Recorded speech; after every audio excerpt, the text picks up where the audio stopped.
நம்ம வாழ்ற இந்த தீவுக்குள்ள எத்தனையோ மர்மங்க கொட்டி கிடக்குது. அது எல்லாத்தையும் விட புரியாத மர்மம்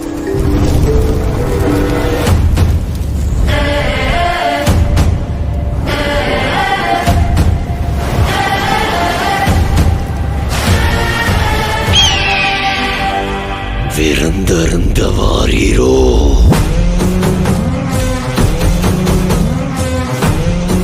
சாவிறங்குற மாதிரி மேலே இறங்கி அவன் அந்த மண்டையோட்ட ரத்தத்தை நிரப்பி அறுத்துக்கு கொண்டு வா.